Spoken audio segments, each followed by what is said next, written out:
कोल्हापूर जिल्हा परिषद पंचायत समितीच्या निवडणुकीचा प्रचार आता अंतिम टप्प्यात आलेला आहे। या प्रचाराची रणधुमाळी सुरू असतानाच आपण अनेक गावांमध्ये जातोय। आता मी आहे कोल्हापुरातील उचगाव जिल्हा परिषद मतदारसंघामध्ये। या ठिकाणी नेमकं वारं कोणाचं आहे, नेमकी लोकांची पसंती कोणाला आहे, लोकांच्या काय समस्या आहे हे जाणून घेण्यासाठी आपण आलोय। आणि प्रामुख्यानं आज खरं सांगायचं झालं तर दलित वस्तीची सुधारणा ही व्हायला हवी असते आणि आपण सुरुवात ही दलित वस्तीपासून इथल्या करत आहोत। इथल्या लोकांच्या नेमक्या समस्या काय आहेत, त्यांना कोणाकोण अपेक्षा आहेत हे जाणून घेण्यासाठी इथं आलेलो आहेत। याचबरोबर उचगाव जो सर्वात मोठा मतदारसंघ आणि सर्वात मोठे मतदार आहेत, या उचगावचा आढावा आपण आज घेणार आहोत आणि उचगावमध्ये फक्त उचगावमध्ये काय चाललंय हे आज जाणून घेणार आहोत। तर चला तर बघूया इथल्या लोकांच्या समस्या, येथील लोकांना कोणाची पसंती आहे, भाजप, शिवसेना की काँग्रेस, हे जाणून घेऊया इथं नेमकं काय चाललंय।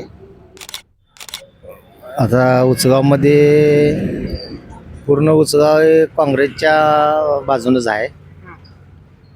तरी पण एनडी हे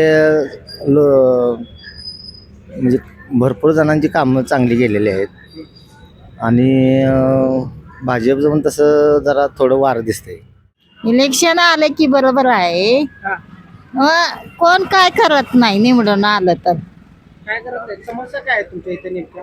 समस्या संडास स्वच्छ नाही, घरकुल नाहीत कुणाकुणाला, असं झालं इथं। कोणाकडनं अपेक्षा आहेत काय तुमच्या बाबा? आमच्या अपेक्षा आता कशाची आता करायची, उमेदवार आहेत की बरेच? आहेत की 2-3 आहेत उमेदवार। कोणाकडून अपेक्षा आहेत तुमच्या? काँग्रेस, भाजप? बघूया आता कोणाकडं आहे ते आहे, कोण करल ते करल। कोणतरी एक पाहिजे का नको? पाहिजे की करणार पाहिजे बघा साहेब। बोला। संडासची सोय आम्हाला करायला पाहिजे, सरकारी संडास। आम्हाला घरात संडास नाही, आम्हाला घराची अडचण नाही, गर्दी पण आम्हाला तोडून द्यायला पाहिजे। आणि 2-3 टाइम पंचायतला काय? सांगितलेलं कर आम्हाला ठार अर्ज घर नाही केलता, आणायचं, चला बघायचं। तरी काय तिने काय दखलच घेतली नाही। सरकार संडास झालं तर ते बायकांचं आमचं बरोबर।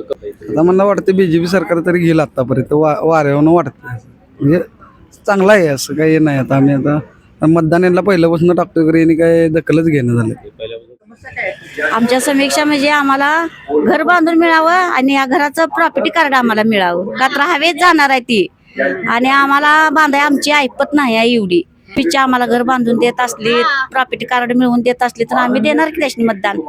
कोण पण मत निवडून येऊन दे, तर आमची सोय त्यांनी करायला पाहिजे। एवढं पूर येतोय, त्या पुरातल्या वाल्याशी सगळ्याशी मिळते सगळं, तर आमच्यापर्यंत कोण काय आणून देत नाही। भाजप सहकार्य करते। माझ्या गटारीला का नाही किती वर्ष झालं इकडे गटारच बसवणं झाली।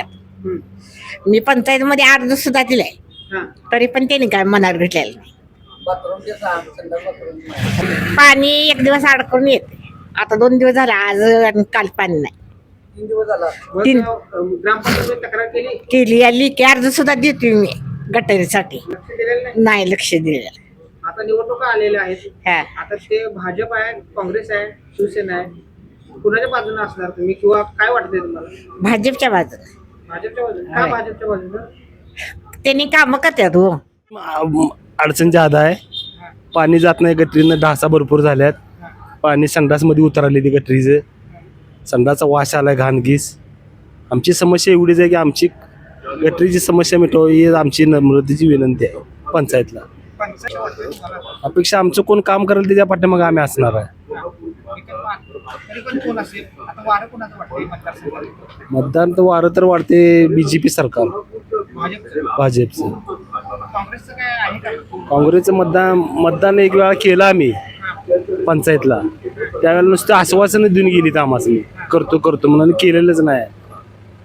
मतदान आता करायचं आहे, तुमच्या भागामध्ये काय वाटते मला, भाजप, शिवसेना आहे की आता सगळीकडे भाजपच वारं चालू आहे, म्हणजे सगळीकडे केंद्रात भाजप, सगळी जाईल तिथं भाजपच आहे। आता आम्हाला तसं वाटतं की इथं पण भाजपच येण्याची शक्यता आहे। भाजप येण्याची शक्यता आहे। आता ती जुन्या लोकांच्या माध्यमातून काय काम झालं ते तुमच्या रस्त्याचा प्रश्न, रस्त्याचं, गटारीचं, पाण्याचं सगळं प्रॉब्लेम आहेतच आमच्याकडे, सुटलेलं नाहीत अजूनही? अजून काय नाही सुटलेले नाही। आता भाजपकडून अपेक्षा म्हणायचं तुम्हाला? भाजपकडून अपेक्षा आणि करतील अशी हे करतो, अपेक्षा करतो आम्ही त्यांच्याकडून। का वाटतंय बाबा भाजपचं नेमकं? भाजपचं चांगलं हे म्हणून आम्ही भाजप म्हणतोय. भाजपच्या उमेदवाराने काय नेमके केले? कामं केले, रस्ते केल्यात, गटरे, पाण्याची सुविधा, लाडक्या बहिणींसाठी सोयी, शेतकऱ्यांसाठी. जे वायंगडे हे उमेदवार तेच हां तेच. वातावरण दोन्ही पण पक्षाचं आहे आता सध्या. दोन्ही पक्ष म्हणजे कोण? काँग्रेस आणि बीजेपी. शिवसेनेचं काय वाटतं एवढं खास काय? शिवसेनेचे काय इथं कामच झालेले नाहीत, त्यामुळे शिवसेनेचं काय वाटत नाही. काँग्रेस त्याच्या अगोदर सत्तेवर होतं, आता भाजपचा उमेदवार देखील तगडा आहे असं समजतं. तर एकंदरीत ह्यात तुलना करायची झाली तर काय म्हणशील? तुलना करायची झाली तर आता सध्या विचार केला तर काँग्रेसच्या गेल्या 5 वर्षात काँग्रेसच्या आमदारांनी भरपूर कामे केलेले आहेत तिथे. त्यामुळं आता तुलना करायची झाली तर आम्हाला तगडा उमेदवार पाहिजे. काँग्रेसचाच उमेदवार जर कामं व्हायची असेल तर यायला पाहिजे. वारं चांगलं आहे म्हणायचं मतदारसंघात काँग्रेसचं. मतदारसंघात दोन्ही पण पक्षांचं वारं आहे. लढाई नेमकी होईल कशी होईल काय? लढाई सध्या तर बघायला गेलं तर सध्याचं जर वातावरण बघायला गेलं तर कीर्ती मसुडे साहेब फास्ट आहेत. मतदारसंघात की आता बरेच उमेदवार उभारल्यात, पण जास्त असं म्हणायला गेलं तर नामदेव वायंगडे, कारण की त्यांनी बरेच वर्ष झाला इथं पहिला काम केलेलं आहे, नंतर आता उभारलेलं आहेत इलेक्शनसाठी. त्यांनी भागात 10 वर्ष झालं आपलं रुग्णवाहिका सेवा दिलेल्या आहे रुग्णांसाठी.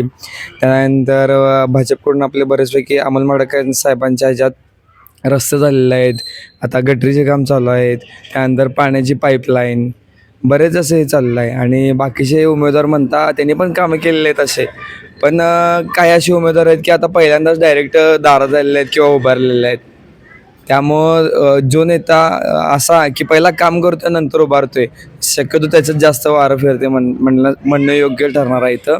अडचणी सांगायला गेले की होय होय म्हणतात, ऐकून घेतात, गेलं बघा. काय म्हणते सांगून हे तर करून का उपयोग आहे का तुमच्या पत्रावर तक्रार करून तरी? निवडणूक आल्या की येते. निवड हा बघा आता कसं बोलला तसे येतात. एवढं हे झालं, मी आदूबाई कुठं गेलं तर मी सगळ्याला जात होतो, सगळ्याच्या प्रचारला जा, ह्याला जा करायची. कमळ करील, हात करील. भाजपच लेख कोण? भाजप सहकार्य करणार असं म्हणजे भाजपच्या उमेदवाराकडून अपेक्षा आहेत. आहेत.